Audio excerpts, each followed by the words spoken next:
Hey guys, I'm Sam. I'm a design engineer here at Rep, and today we're going to go over the integrated belt squat attachment and some of the different motions you can do with it. I'm going to show you how to set them up and explain to you why you might want to do that motion.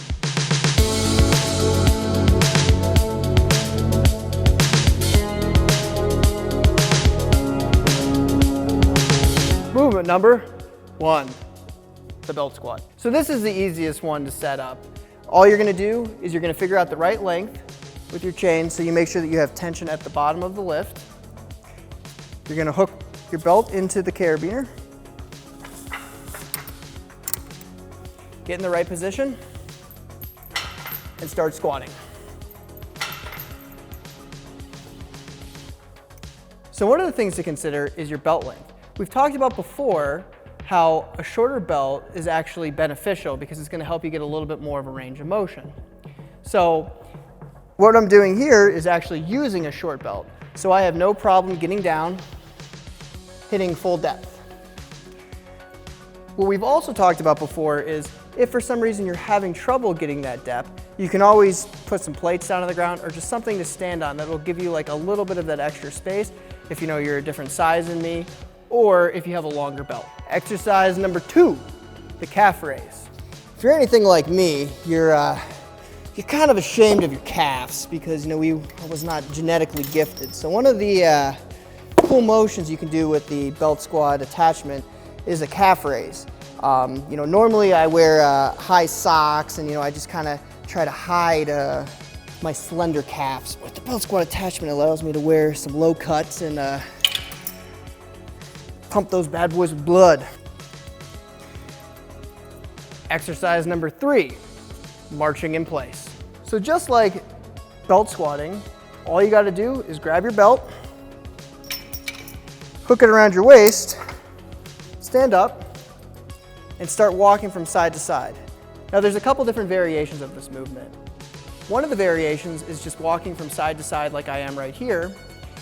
And then there's a motion that's more like a march, where you're actually picking up your knees and activating a little bit more of your hip flexor as you're doing this. If you're looking to pump a lot of blood into your booty, or you're looking to just make your butt a little bit bigger or a little bit more shapely, this is a really good motion.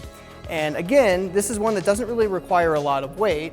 What I like to do is I like to take intervals. So maybe I'll get on here and I'll do a minute of just walking back and forth like this, placing my weight on each side, and then do a minute of more of a march, and then go back again to just walking side to side. And what I find is this is a really, really good way not to load my spine, not to have to do a squat, not to hurt my knees, and still to be able to get a lot of blood in that backside. Movement number 4, the weighted pull-up. In another video, we actually discussed how you want to adjust the belt squat inside the rack where you're going to be directly over it. Fortunately, we have this in the middle and it works out really well with our pull-up bar. I'm a little vertically challenged and therefore reaching up is a little bit difficult. Now, because I don't have a lot of weight on there right now, I have no problem jumping to it. But I just wanted to give you guys an idea of just something that makes it a little bit easier. Using our spotter arm attachment, I can grab here, stand on the spotter arm, and easily reach the pull-up bar. From here, I can comfortably do my pull-ups.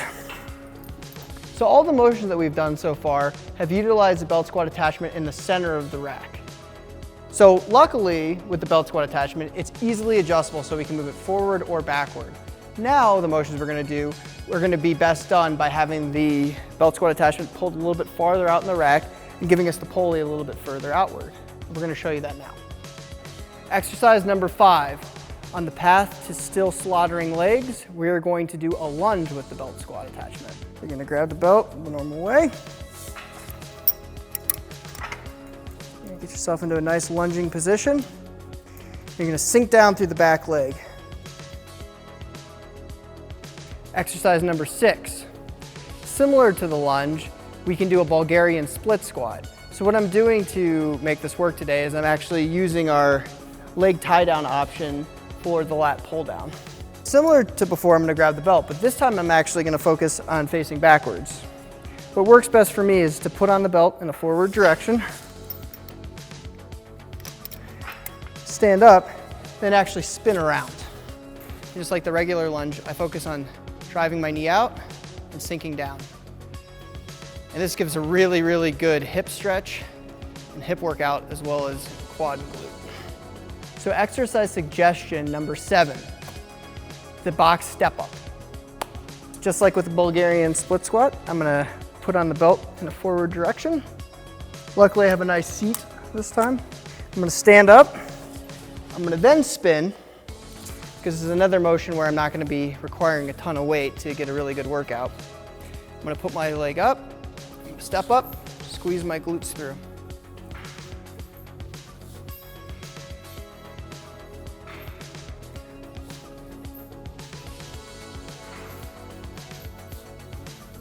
So one of the other really awesome parts about the belt squat attachment is that it works with other rep accessories. So I'm gonna go ahead and I'm gonna show you some of the different motions you can do that don't actually involve a belt and just use the versatility of this machine. We got motions like the bent over row. Using this handle, we can do motions like an RDL.